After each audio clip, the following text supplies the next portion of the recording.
여러분 안녕하셨습니까? 이제는 따뜻한 바람이 좀 그리우시죠? 얼마 전까지만 해도 에어컨 이렇게 외쳤는데 어느덧 세월의 흐름이 또 따뜻한 바닥, 따뜻한 바람을 필요로 하는 그런 시기가 되었습니다. 참 천연계의 질서는 정확합니다. 그 무더위 때 언제 좀 시원해질까라고 그렇게 기대했는데 하나님은 한치의 오차도 없이 하나님이 세우신 섭리에 따라서 그 길을 계속 이어가는 모습을 저희가 보게 됩니다. 오늘 다시 한번 이전을 찾으신 주의 사랑하는 성도들 진심으로 환영하며 또 사랑하는 딸의 침례를 축하하기 위해서 오신 우리 엄마 아빠 진심으로 환영합니다. 우리 예배갱신위원회에서 목사님은 가급적 광고를 하지 마십시오 이렇게 얘기를 했는데 제가 중요한 광고라서 꼭 한 가지만 좀 드리겠습니다. 다음 안식일입니다. 11월 12일 다음 안식일에 저희가 부모 교육 세미나가 있습니다. 제가 저희 교회의 예배는 어른이 따로 예배드리고 청년이 따로 예배드리고 어린아이들이 따로 예배드리는 그런 예배를 지향하는 교회가 아닙니다. 저희 제7일 안식일 예수재림 교회는 신앙을 온 가족이 한자리에 둘러앉아 하나님께 예배드리는 것을 저희는 저희의 기본 방향으로 삼고 있습니다. 물론 이 어른 예배가 어린이들과 청소년들에게 지루한 면이 없지 않아 있을 줄 압니다.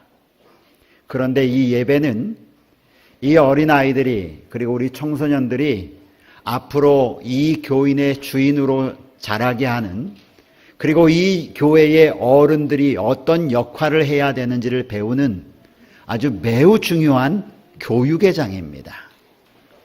그래서 우리 어린아이들이 조금 소란스럽고 조금 부산스러워도 제가 매 설교 예배 시간에 부모들과 함께 자리를 꼭 지키도록 당부드리는 것은 이 아이들이 머지않아 이 교회를 짊어지고 나갈 우리 교회의 중요한 동량이기 때문에 그렇습니다. 이 아이들에게 어려서부터 장로님들이 어떻게 교회를 섬기는지, 집사님들이 교회를 어떻게 섬겨가는지, 그리고 청년이 되면 어떻게 하나님께 봉사해야 되는지, 매 단계마다 하나님께 드리는 예배에 어떻게 참여하는지를 배우면서 자라야 합니다. 그래야 이 아이들이 나중에 장성하여 이 교회의 큰 기둥으로서 하나님의 교회를 저는 받들어 갈 것을 믿습니다. 그래서 다음 안식일에 오후에 2시부터 5시까지 부모들을 위한 어린 자녀들을 위한 부모들을 위한 교육 세미나인데 이것은 일반적인 사회교육 세미나가 아니라 교회에서 우리 아이들을 어떻게 신앙적으로 양육할 수 있을까 하는 신앙교육 세미나입니다. 요즘 대부분 보니까 우리 젊은 엄마 아빠들이 아이를 돌보는 것이 아니라 할머니 할아버지들이 아이를 돌보는 분들도 많으십니다. 그래서 아이를 돌보는 일에 조력하고 계신 모든 분들은 이곳에 참석해 주시기 바랍니다. 이번에 저희가 한국연합회에 어린이를 총 책임지고 있는 어린이 부장 민경채 목사님을 특별히 오후 시간에 저희가 초청했습니다.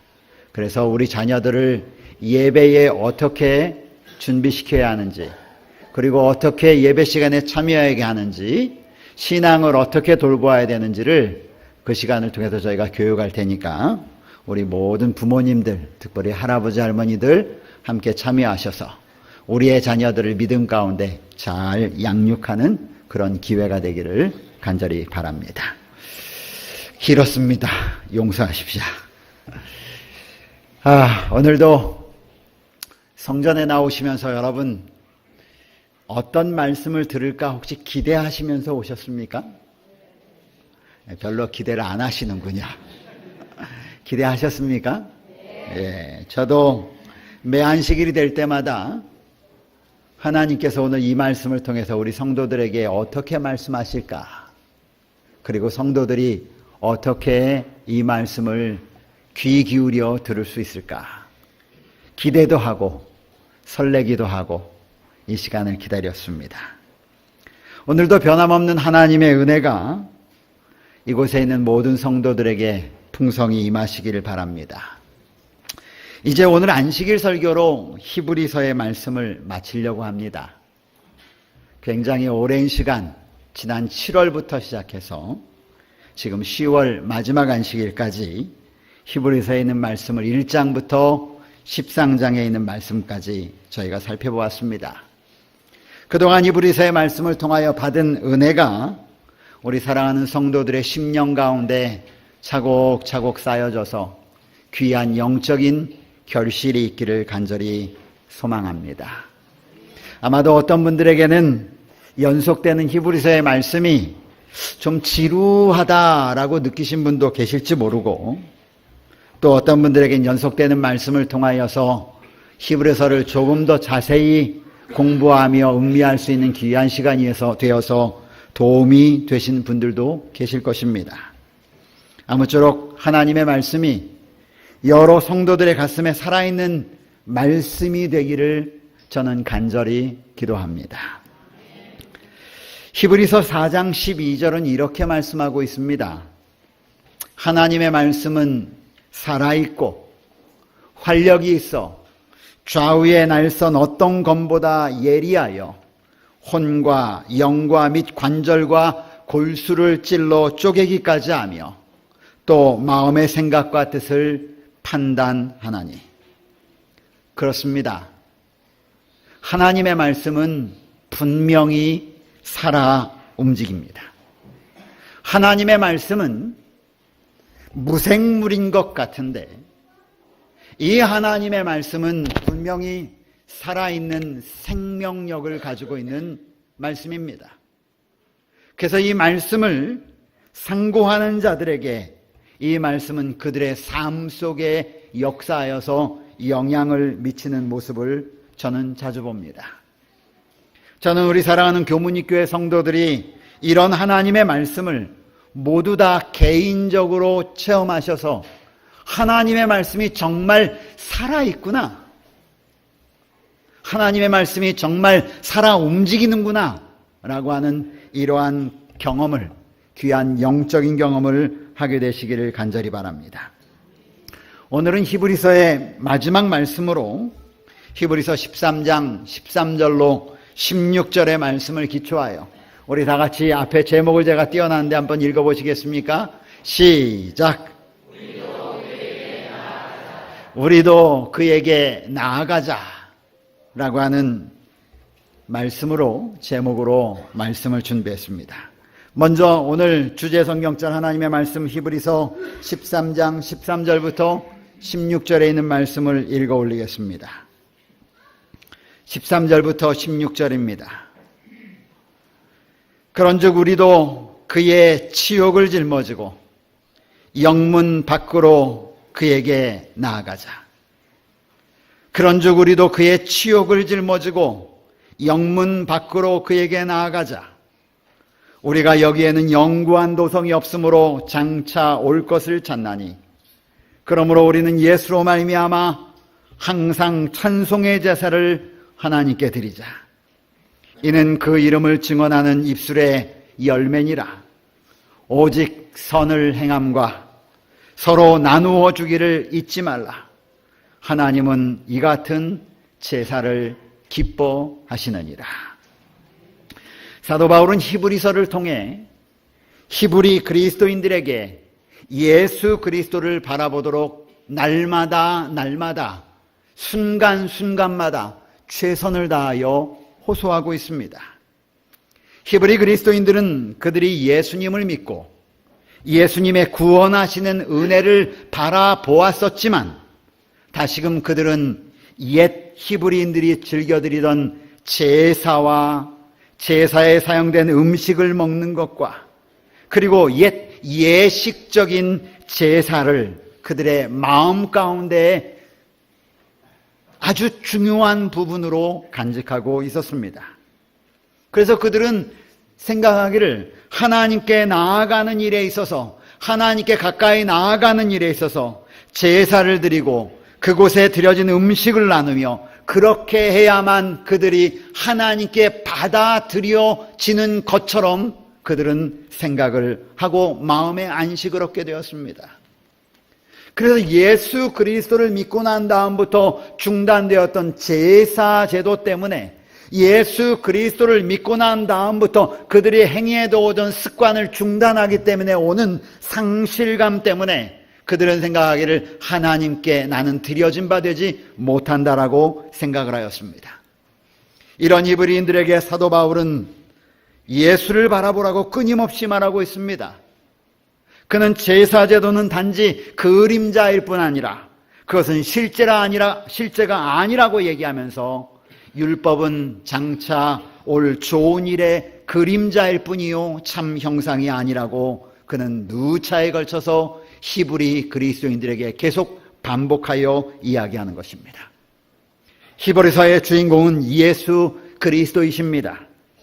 대제사장이시며 우리의 믿는 사도이신 예수 그리스도이십니다.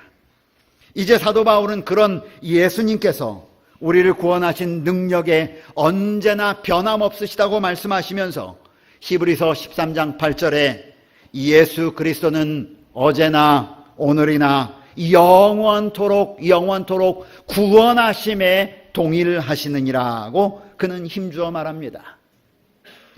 우리의 구원자 되신 예수님은 언제나 변함없이 우리의 대제사장으로 서 계심을 믿음의 눈을 통해서 바라보시길 간절히 바랍니다. 변함없이 우리를 위해 하나님 앞에 나타나셔서 우리를 위해 중보하시는 중보자로 서 계신다고 하는 사실을 여러분 깨닫게 되시기를 간절히 바랍니다. 그러면서 사도 바울은 히브리서를 읽는 독자들에게 마지막으로 권면하기를 히브리서 13장 12절에 그러므로 예수도 자기 피로써 백성을 거룩하게 하려고 성문 밖에서 고난을 당하셨다고 말씀하면서 오늘 우리에게 영문 밖에 달리신 예수 그리스도를 다시금 바라보도록 우리에게 권면합니다. 사도 바울은 이스라엘 백성들에게 성소제도에서 죄를 속했던 모습을 생각나게 합니다. 레위기 16장에는 속죄일에 행하는 제사장과 대제사장들이 죄를 속하는 모습을 묘사하고 있습니다. 우리가 잘 아는 것처럼 속죄일이 되면 이른 아침에 대제사장은 그의 옷을 흰 세마포옷과 대제사장의 옷을 갈아입고 그들은 하나님의 거룩한 땅 지성소로 들어갑니다. 이 들어가는 이야기를 레위기 16장 6절부터 그리고 11절부터 17절까지 아주 자세히 기록해 놓고 있습니다. 송아지를 잡아서 옷을 갈아입고 하나님의 지성소로 들어가는데 그냥 들어가는 것이 아니라 분향단에 있는 향을 가지고 고운 향가루를 뿌려서 연기가 나게 해서 뒤로 돌아 들어가서 하나님의 보좌 아쉬운자 앞에다 분향단을 내려놓고 연기로 자욱하게 해서 하나님의 영광 때문에 죄인이 죽임을 당치 않도록 그들은 그 일을 첫 번째로 합니다. 그리고 난 후에 자신과 자기의 가족들을 위하여 잡았던 숫송아지의 피를 가지고 하나님의 앞으로 나갑니다. 그리고 거룩한 하나님의 시운자 속죄소 뚜껑 위에 가장 먼저 동쪽 방향을 향하여 피를 한 방울 떨어뜨리고 그 다음엔 7방울을 찍어서 하나님의 속죄소에 피를 7번을 뿌리는 것입니다. 그리고 다시 나와서 먼저 구분해 놓았던 2마리 염소 가운데 특별히 심지 뽑아서 하나는 이스라엘 백성을 위하여 하나는 아세사를 위한 염소를 구별하고 이 이스라엘 백성을 위하여 구별되었던 염소를 잡아서 다시 그 피를 가지고 하나님 앞에 들어갑니다. 그리고는 죄를 속합니다. 그리고 나와서 이 성소의 중앙에 있는 번제단의 양쪽 뿔에 바르고 그리고 모든 피를 그곳에 쏟아 붓습니다. 하나는 대제사장과 그의 가족들을 위한 속죄 행사요. 또 하나는 온 이스라엘 백성을 위한 속죄 행사입니다. 이 죄를 속하기 위하여 드려졌던 수송아지와 수염소는 시신은 그저 그곳에 잠깐 놔둡니다. 그리고 마지막으로 죄를 속한 모든 쌓인이 나면 아사셀을 위한 염소 위에 그의 손을 올려놓고, 그리고 모든 이스라엘 백성들의 죄를 아사셀을 위하여 구별된 염소에게 드리고 염소를 끌고 무인지경 광야로 나가서 풀어놓습니다. 그리고 죽임을 당했던 수송아지와 수염소는 진영 바깥 마당에, 이스라엘 백성들이 처해있던 진영 바깥에 가서 그 제물을 온전히 불태워버립니다. 이 이야기를 사도 바울이 하는 것입니다. 예수도 자기 피로써 거룩한 백성을 거룩하게 하려고 성문 밖에서 고난을 받으셨느니라. 송아지와 염소를 밖으로 내다가 불사를 것이라고 말했던 이 얘기는 예수 그리스도를 상징하는 것입니다. 영문 밖에서 고난을 당했다고 했던 이야기는 예수님이 예루살렘 성 바깥에서 고난을 당하여 돌아가실 것을 예표하는 것입니다. 히브리서 13장 11절로 12절은 이렇게 말합니다. 이는 죄를 위한 짐승의 피는 대제사장이 가지고 성소에 들어가고 그 육체는 영문 밖에서 불사름이라. 그러므로 예수도 자기 피로써 백성을 거룩하게 하려고 성문 밖에서 고난을 받으셨느니라. 예수님께서 십자가에 달려 돌아가신 곳은 골고다입니다. 골고다는 예루살렘 제2성전 바깥쪽에 위치해 있는 외곽 지역에 있는 언덕이었습니다. 예수님은 영문 밖에서 십자가에 달려 돌아가셨습니다. 2012년도에 제가 성지를 연수하던 중 저는 예수께서 십자가를 지고 골고다로 나아가셨던 그 길을 걸었습니다. 사람들은 그 길을 비아 돌로로사, 고난의 길, 이렇게 이름합니다. 이 길은 빌라도가 예수님을 재판했던 그 법정으로부터 골고다에 이르는 약 800m의 길을 가리킵니다. 비아는 길을 뜻하고 돌로로사는 슬픔 또는 고난을 뜻합니다. 다시 말해 비아 돌로로사는 슬픔 또는 고난의 길을 말합니다. 예수님께서 몸소 십자가를 지시고 성 밖으로 나가 골고다라 가신 십자가의 길인 것입니다. 저는 이 길을 예수님이 지셨던 십자가와는 비교할 수 없는 아주 가볍고 편안한 십자가를 지고 그 길을 한번 걸어보았습니다.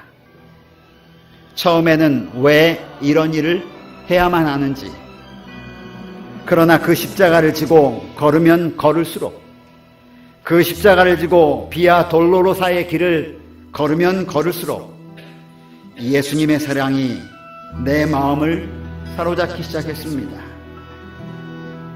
그리고 십자가에 눌려서 그 길을 걸어가면서 예수님이 걸으셨던 그 길을 나로 걷고 있는 모습을 바라보면서 제 눈에는 눈물이 흘리기 시작했습니다.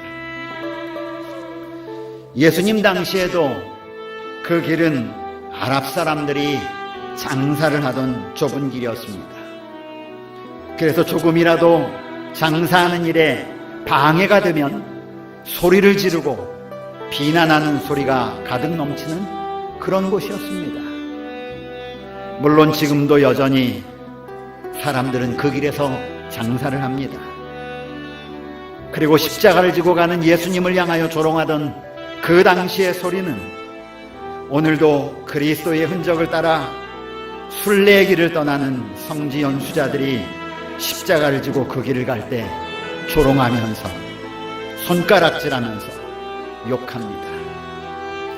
그런데 예수님께서 그 길을 가셨습니다. 죄인을 구원하기 위한 사랑 때문에 그 길을 가신 것입니다. 그런데 사도 바울은 오늘 말씀을 읽고 있는 독자들에게 이렇게 외칩니다. 히브리서 13장 14절에 우리도 그의 치욕을 짊어지고 영문 밖으로 나아가자. 우리도 나아가자. 예수가 정죄받는 범죄자로서 골고다로 나갔을 때에 그에게 동정을 나타냈던 사람들은 그와 함께 능욕을 받았습니다. 유대인 그리스도인들이 그리스도교를 신봉하는 것은 동료 유대인들의 증오심을 불러일으켰을 것이며 그들이 구원의 수단으로서의 유다 제사제도 등에 등을 돌리는 것은 배교와 반역이라고 생각했을 것입니다. 오늘날도 동일합니다. 예수님을 따라 사는 것은 영화를 누리며 사는 길이 아닙니다. 사람들이 부러워하는 길도 아닙니다. 때로는 예수님을 따라가기 위해 불이익도 경험하고 슬픈 일도 체험합니다. 때로는 가족들로부터 이해받지 못하는 억울한 일도 경험합니다. 때로는 예수님이 가신 길은 치욕의 길이기 때문에 때로는 예수님 때문에 직장에서 친구들 사이에서 우리가 사는 사회에서 치욕을 경험하기도 합니다. 그런데 사도 바울은 우리에게 권면하기를 우리도 영문 밖으로 나아가자. 영문 밖으로 나아가자라고 말합니다.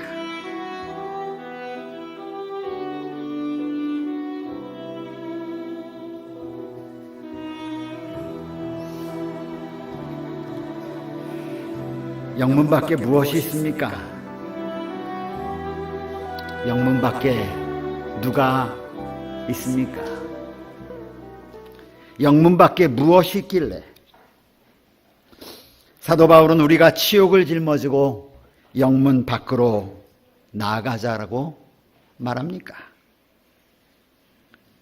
사도 바울이 권면하는 것은 우리도 치욕을 짊어지고 영문 밖으로 그에게 나아가자라는 말은 예수 그리스도와 하늘 성소에서 우리의 크신 대제사장으로 봉사하는 그의 사역에 눈을 고정하라는 호소이다 라고 본교 성경 주석은 말하고 있습니다. 사랑하는 성도들이시여, 십자가에 다시 죽으셨으나 다시 살아나셔서 하늘 성소에서 우리의 크신 대제사장으로 봉사하시는 예수님을 향해 나아갑시다. 그렇게 해야 할 이유에 대해 사도 바울은 말하기를 14절에 이렇게 말합니다. 영문 밖으로 우리도 나아가자라고 이야기 안 하고 난 다음에 왜냐하면 우리가 여기는 영구한 도성이 여기에 없기 때문이다. 영문 밖으로 나아가야 된 이유가 무엇인가? 우리가 여기에는 영구한 도성이 없으므로 장차 올 것을 찾기 때문에 그곳으로 나아가자는 것입니다. 이 땅에 속한 것은 영구한 것이 하나도 없습니다. 평생을 살 것만 같은, 끄트없이 살 것만 같은 우리 가족도 영구하지 않습니다. 내 아내도 영구하지 않고 내 남편도 영구하지 않고 우리가 살고 있는 집도 영구하지 않고 우리가 가지고 있는 소유물도 영구하지 않습니다. 이 땅에 속한, 이곳에 속한 것은 영구하지 않습니다. 그래서 성경은 말하기를 장차 올 것을 우리가 기다린다라고 말합니다. 하나님의 나라만이 영구한 것입니다. 그러므로 우리 믿음의 선조들은 언제나 하나님의 나라를 바라보며 이 땅에서는 나그네과 외국인처럼 살았습니다. 믿음의 조상 아브라함이 그렇게 살았습니다. 야곱이 그렇게 살았습니다. 이삭이 그렇게 살았습니다. 다윗이 그렇게 살았습니다. 모세가 그렇게 살았습니다. 아니요, 성경에 기록된 수많은 믿음의 노독들이 장차 올 영원한 나라, 영구한 나라를 바라보며 살아갔습니다. 우리도 그와 같은 삶을 살아갑시다. 장차 올 하나님의 나라를 사모하면서 살아가야 되겠습니다. 이제 사도 바울은 말씀을 마치면서 우리에게 다음과 같은 3가지를 권면하고 부탁합니다. 첫째, 찬미의 제사를 끊임없이 하나님께 드리자. 찬미의 제사에 대하여 말하기를 그는 뭐라고 표현했냐면 이는 우리 입술의 열매니라, 그렇게 얘기합니다. 여러분, 어떨 때 찬미가 나오십니까? 우리의 삶 가운데 어떨 때 하나님께 올리는 진정한 찬미가 나오시던가요? 성경은 말하기를 이렇게 말합니다. 우리는 예수로 말미암아 항상 찬미의 제사를 하나님께 드리자. 이는 그 이름을 증언하는 입술의 열매니라. 여기 굉장히 중요한 단어가 나오는데 증언하는 입술의 열매라고 그랬습니다. 증언은 어떨 때 하는 거냐면 보았을 때 하는 것입니다. 만났을 때 하는 것입니다.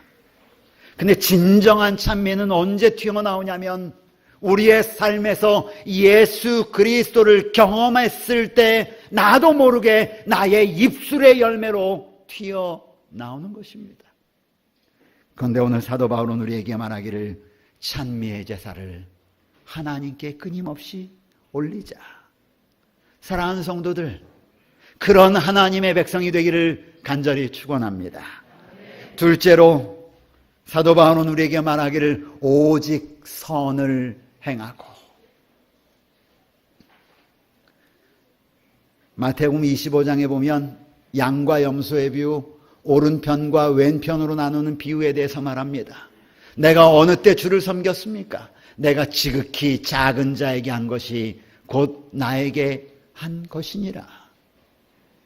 성경 율법의 핵심은, 성경에 나와 있는 하나님의 율법의 핵심은 그리스도의 사랑을, 그리스도의 선을, 아름다움을 베푸는 것입니다.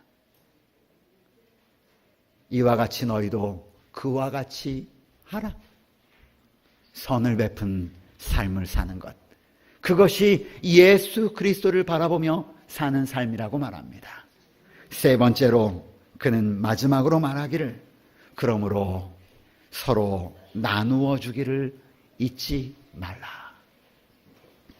어떤 사람은 영적으로만 해석합니다. 전도하기를 잊지 말라. 그러나 여기 말은 그런 이야기가 아닙니다. 서로 나누어 주기를 잊지 말라라고 하는 핵심은 베풀기를 인색하게 하지 말아라 이야기입니다.